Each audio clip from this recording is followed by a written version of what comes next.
bonjour à tous et bienvenue dans cette édition un peu spéciale aujourd'hui.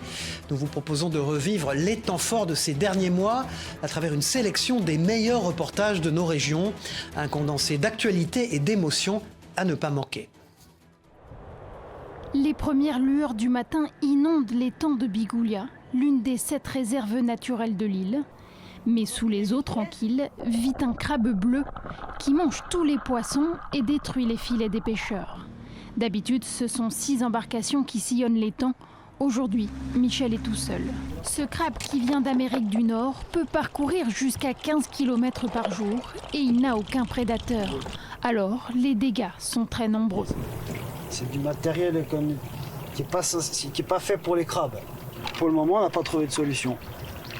À part de les sortir de l'eau et si on arrivait à la limite à les commercialiser, ça serait déjà quelque chose de gagné. Mais là, on n'a pas de marché. Pour le moment, on n'a pas de marché.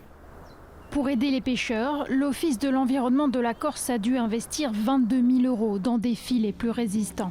Mais aussi, des puces électroniques ont été installées sur plusieurs crabes pour surveiller les populations et mieux les contrôler. C'est une espèce qui s'est manifestement très bien adaptée, qui serait potentiellement aussi favorisée par le changement climatique et donc qui pose après souci une fois qu'elle est implantée évidemment sur l'ensemble de l'écosystème. Sa chair est déjà très prisée en Asie, pourvu qu'il en soit de même sur l'île. Voilà, sans transition dans ce journal, intéressons-nous à présent à une solution séduisante pour faire face à la flambée des prix de l'énergie. L'autosuffisance énergétique, c'est la solution choisie par une entreprise de la Sarthe grâce à l'installation d'un panneau solaire géant. À la clé des économies d'électricité et une facture allégée. Explication d'Enzo Maubert pour LMTV Sarthe. Regardez. Ici, on l'appelle le tracker, un panneau solaire géant bourré de technologies capable de fournir toute l'énergie dont cette entreprise a besoin. Il permet de travailler sur 2 plans, donc de suivre le soleil le matin jusqu'au soir. Et il est double face également, ce qui lui permet de récupérer l'énergie de sa face exposée au soleil, mais aussi de sa face antérieure. Ça nous permet, surtout aujourd'hui, en cas de forte présence du soleil, de produire plus d'électricité que demandé et de mettre cette électricité dans un coffre-fort énergétique. Le panneau embarque aussi des outils de suivi en temps réel pour savoir où, quand et comment est utilisée l'électricité. On consommait l'électricité qu'on pensait juste, mais finalement avec le suivi internet, on s'aperçoit que on gaspillait beaucoup d'électricité, notamment la nuit, où des appareils restaient tournés, qu'on pensait sans grand impact, on va dire, électrique, mais qui finalement, quand on les coupe, on économise. Pour l'entreprise qui embauche 80 salariés, cette démarche s'inscrit dans une volonté globale de réduire son impact environnemental alors qu'elle est en plein développement. On a fait appel à des spécialistes, donc le CPIE, qui, eux, sont venus faire un état des lieux du quartier, entre guillemets, pour savoir quelles sont les espèces présentes ici et savoir si on ne peut pas améliorer, entre guillemets, leur cadre de vie à l'avenir. Et si jamais on a besoin d'extension, de ne pas les perturber. L'entreprise espère désormais aller plus loin. Elle prévoit de réinjecter les économies effectuées dans la recherche et le développement écologique de son activité. Qui sait, elle verra peut-être même éclore une véritable réserve naturelle sur son site. Éviter de faire appel à des produits industriels quand il est possible de les fabriquer chez soi. 3 jeunes en service civique de la mission Médiataire ont organisé un atelier pour apprendre à confectionner soi-même des produits d'entretien maison et efficaces. Une alternative plus éco-responsable et plus économique que nous présente Kezia Poudou pour notre partenaire 8 Mont-Blanc qui s'est rendu à Lamotte-Servolex près de Chambéry. Saviez-vous qu'il suffit d'eau, de vinaigre blanc, de bicarbonate de soude, de savon, de sel, de liquide vaisselle et d'huile essentielle pour réaliser une bonne partie de vos produits ménagers? C'est en tout cas ce que 3 jeunes en service civique de la mission Médiataire ont démontré ce mercredi matin. Au programme, réalisation de dégraissants multisurfaces de nettoyants pour les vitres et les canalisations. Faire mieux et moins cher, c'est possible et c'est possible de les faire à la maison avec des produits tout à fait simples. Si vous achetez par exemple votre produit à vitre 3 €, vous faites 1 litre de produit pour vitre et vous en avez pour 40 centimes au lieu de 2, 3, 4 €. Donc c'est vraiment beaucoup d'avantages et ça marche aussi pour la lessive, ça marche pour des nettoyants multisurfaces, ça marche pour du liquide vaisselle. Donc vraiment sur une grande variété de produits, on a beaucoup d'économies. En plus de l'aspect économique, le fait maison peut être bénéfique dans le domaine sanitaire. En effet, les produits ménagers industriels peuvent contenir des produits chimiques agressifs, voire cancérigènes, des allergènes et des perturbateurs endocriniens. Les bénéfices ne s'arrêtent pas là, ces recettes sont plus respectueuses de l'environnement. Ça évite de jeter des produits dans la nature ou des produits qui peuvent être dangereux pour l'environnement, qui peuvent être justement inflammables, corrosifs, toxiques. Fini donc les nombreuses bouteilles en plastique, tout peut être remplacé par des bocaux en verre. Ce mercredi, ils étaient au total une quinzaine à s'initier à cette alternative et cela a plutôt eu l'air de leur plaire. Je trouvais qu'effectivement c'était une bonne initiative pour sensibiliser tout le monde et c'est vrai que j'ai appris des choses. Honnêtement, j'utilise le vinaigre blanc et le bicarbonate, mais j'aurais pas pensé faire ces mélanges-là. Les produits qu'on trouve sur le commerce sont toxiques, je pense. Je trouve que les recettes sont très simples à faire et c'est des produits que j'ai chez moi, quasiment tous. Donc voilà, pour les faire, il n'y aura aucun souci. Cet atelier est né d'un partenariat entre la mode Servolex et l'association de service civique Unicité. C'est donc à travers la mission Médiataire que ces 3 jeunes sont intervenus dans la bibliothèque de la commune. Ça leur permet de se faire un peu la main sur l'organisation de projets, sur le travail en équipe et sur une sensibilisation personnelle, une montée en compétence sur la transition écologique. Et pour la ville, ça permet d'animer la vie dans la ville. Proposer des animations aussi dans la transition écologique puisque la ville a une politique de transition écologique assez développée, notamment sur l'aspect sensibilisation. Tri des déchets, économie d'eau, d'électricité, ils ont donc pour mission de réaliser des ateliers en lien avec la transition écologique. Le MMA est en plein essor et cela se ressent dans les associations d'arts martiaux. Elles croulent sous les demandes de nouveaux adhérents désireux de s'essayer au MMA. Certaines mettent en place des cours spécifiques. Regardez, pour Via Occitanie, Antoine Guillet nous emmène dans un club au cœur de Nîmes à la découverte de ces cours multidisciplinaires. Allez, c'est parti, un maximum de soumission en 1 minute. Rapide, rapide. Comme chaque lundi, c'est Jiu-Jitsu brésilien au Fighting Club nîmois. Hicham Bouguetaya n'enseigne pas de MMA, mais plusieurs disciplines utiles aux combattants dans la pratique des arts martiaux mixtes. On a préféré faire lundi, là, comme ce soir, c'est Jiu-Jitsu brésilien.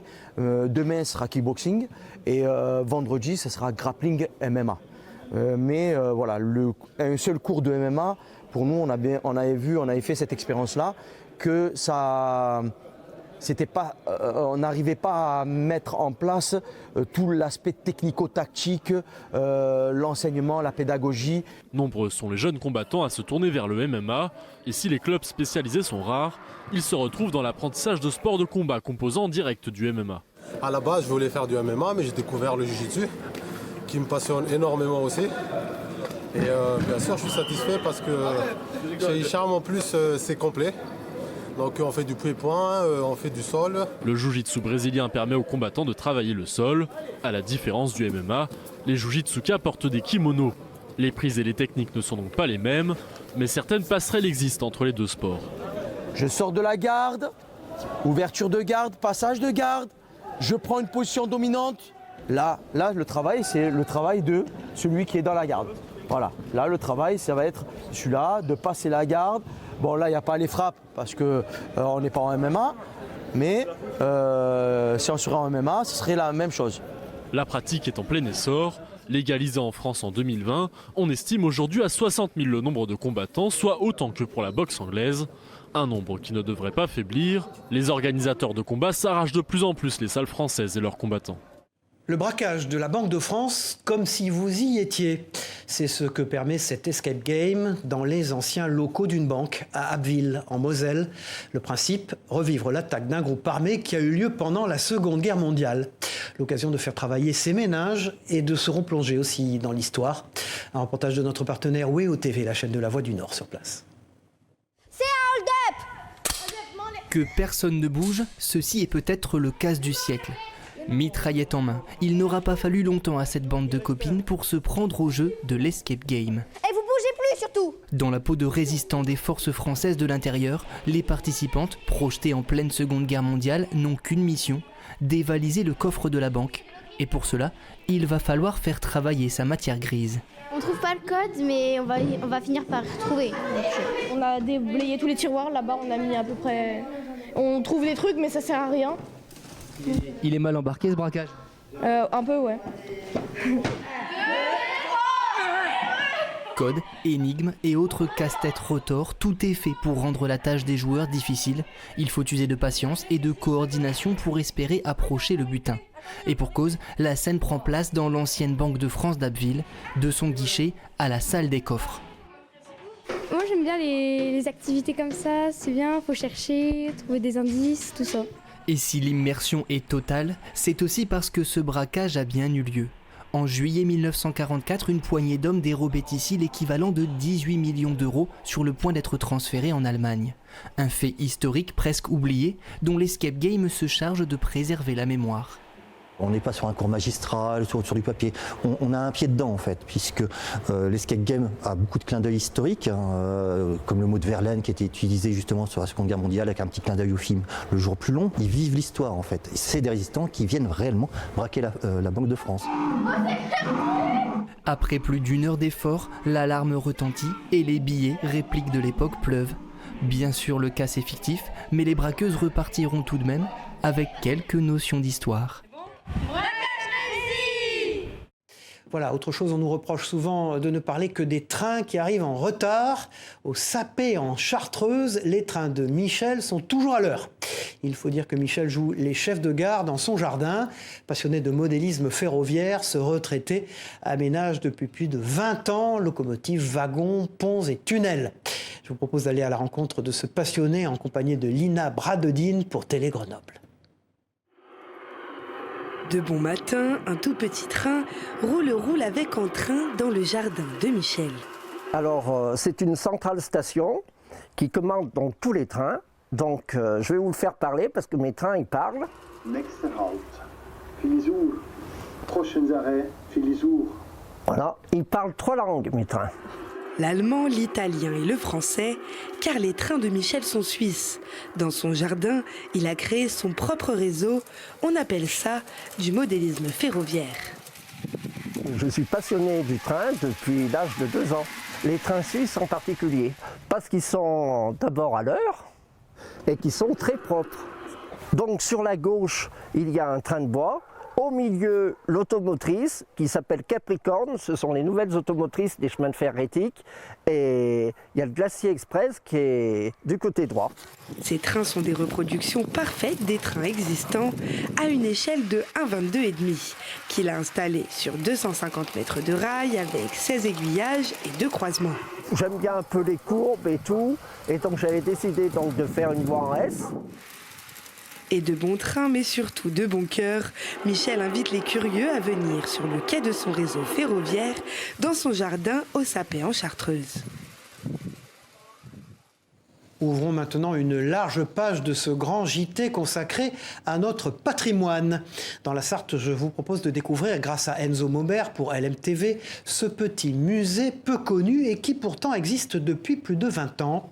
À Pruillier-l'Aiguillé, une poignée de bénévoles s'active pour sauvegarder outils et machines d'époque.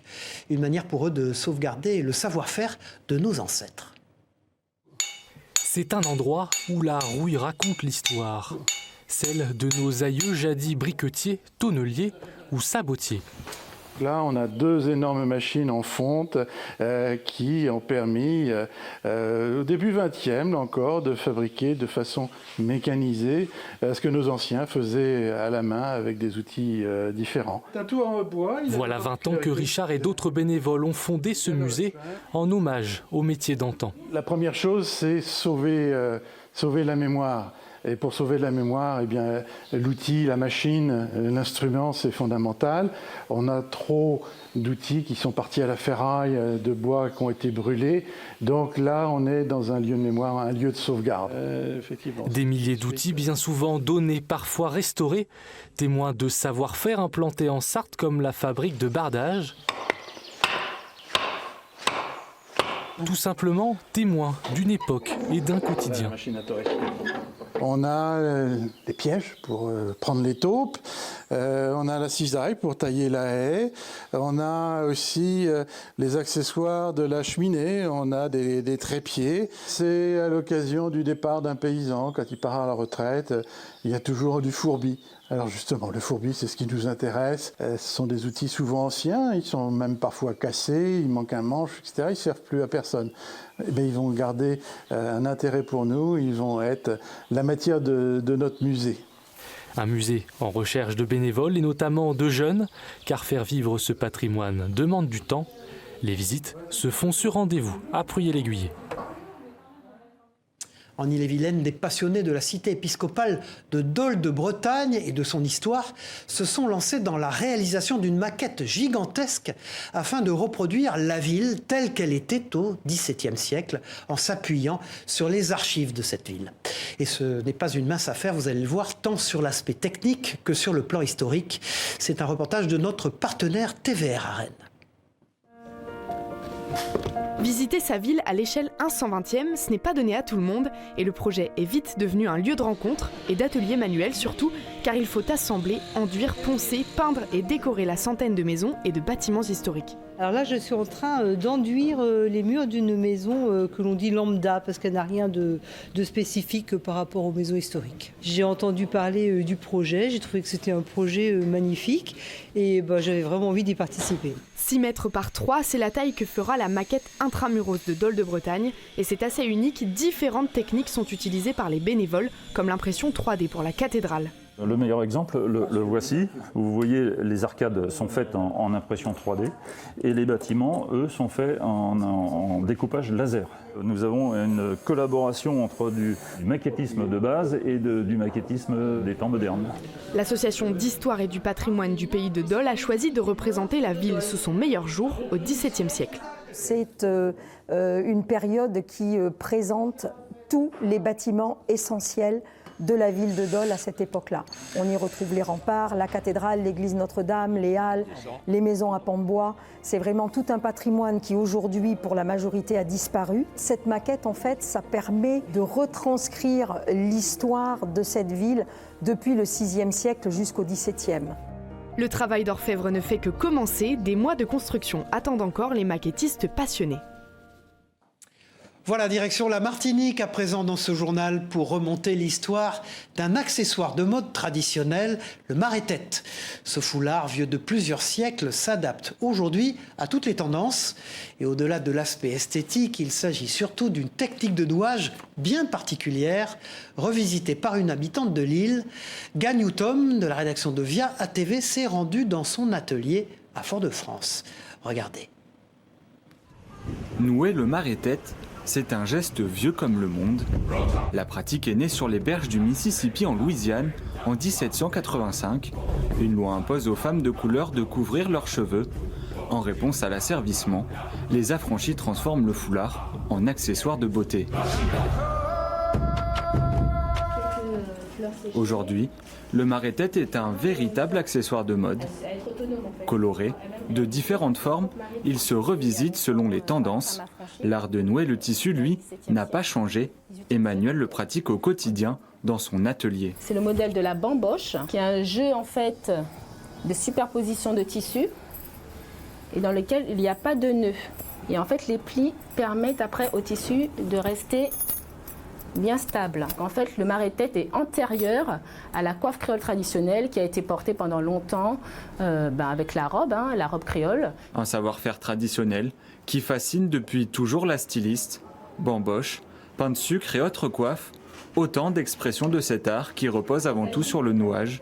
Voilà plusieurs années qu'Emmanuel s'attache à rendre au maré-tête ses lettres de noblesse. Qui sont inscrits dans l'artisanat d'art, qui fassent partie de notre patrimoine culturel, et puis que les autres générations à venir aussi continuent à le porter.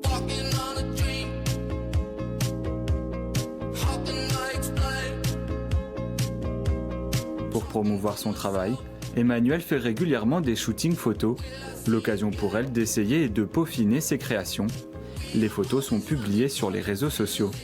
C'est le seul réel support que j'ai pour faire connaître mon travail. Après, effectivement, plus je travaille, plus je vais faire des photos, plus je vois ce qui va, ce qui ne va pas, ce qui est amélioré ou pas. Moi, quand Emmanuel me fait un mari-tête, je me sens vraiment valorisée, belle. Là, je suis belle, mais là, je le suis encore plus avec le mari-tête. Et voilà, c'est quelque chose de unique et c'est un patrimoine à apporter. La styliste donne également des cours dans lesquels elle enseigne les techniques de nouage pour un parfait mari-tête. Elle vous attend dans son atelier à Fort-de-France. Un village au cœur de l'histoire. À la fin de sa vie, le général de Gaulle avait choisi d'installer son domicile à Colombey-les-Deux-Églises en Haute-Marne. Il y a vécu plusieurs années jusqu'à son dernier souffle.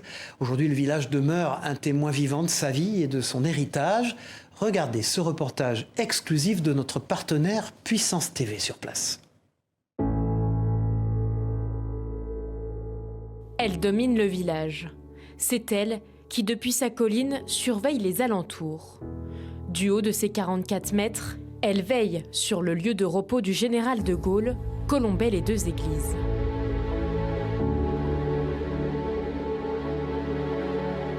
La petite commune de 680 habitants regorge de lieux historiques. Le village est devenu synonyme de mémoire et de souvenirs. C'est ici que le mémorial Charles de Gaulle est installé. Construit en 2008 sous la Croix de Lorraine, il retrace les grands événements historiques du XXe siècle à travers le parcours de De Gaulle. À l'intérieur, des voitures, des maquettes, des objets et des ouvrages retracent la vie du grand homme et de l'histoire de France. C'est ici que l'on peut admirer la traction. Dès 1958, le véhicule Citroën est devenu historique. Charles de Gaulle, revenu au pouvoir, en a fait sa voiture de tous les jours et l'utilise alors pour ses allers-retours entre Paris et Colombey-les-Deux-Églises. Et puis, au détour d'une rue, la demeure du général apparaît. C'est ici, loin de la capitale, qu'il a séjourné et qu'il a passé le plus clair de son temps. Encore propriété de ses descendants, la boiserie se visite aujourd'hui. Elle est devenue un musée que les amateurs d'histoire peuvent découvrir. Chaque année, près de 145 000 touristes se pressent dans la petite commune. Colombey-les-Deux-Églises est ainsi devenu le petit village, symbole de la grande histoire.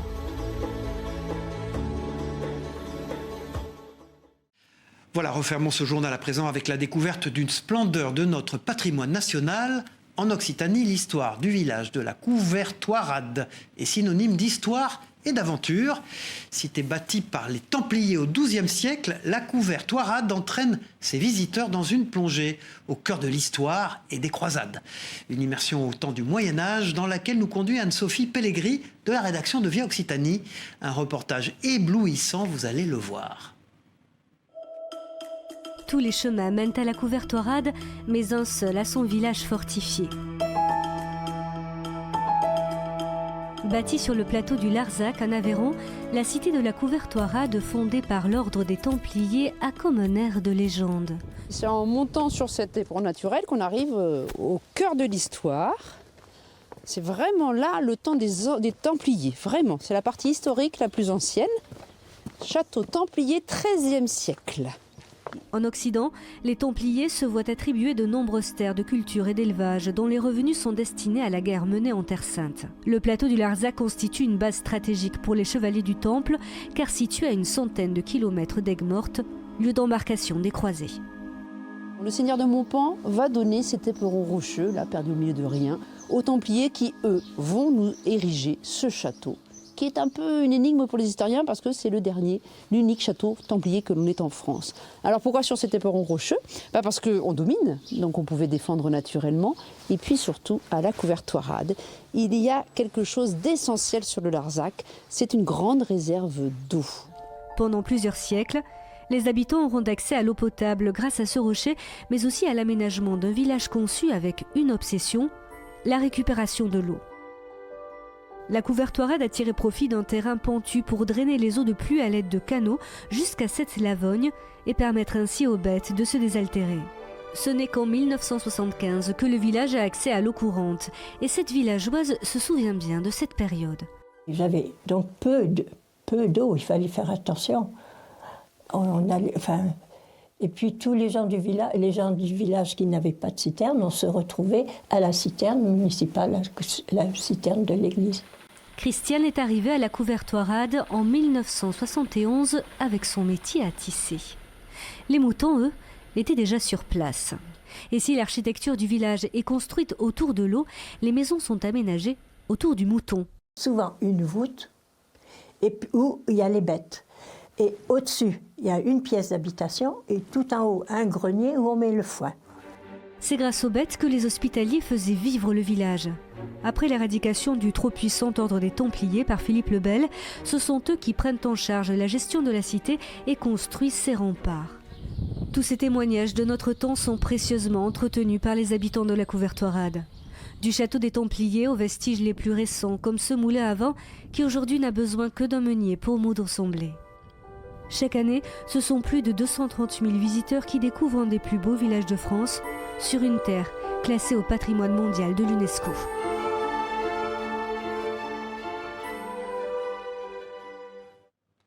Voilà, au revoir, c'est la fin de ce journal. Merci de nous avoir suivis. On se retrouve très vite pour une nouvelle édition du Grand JT des Territoires. Au revoir à tous.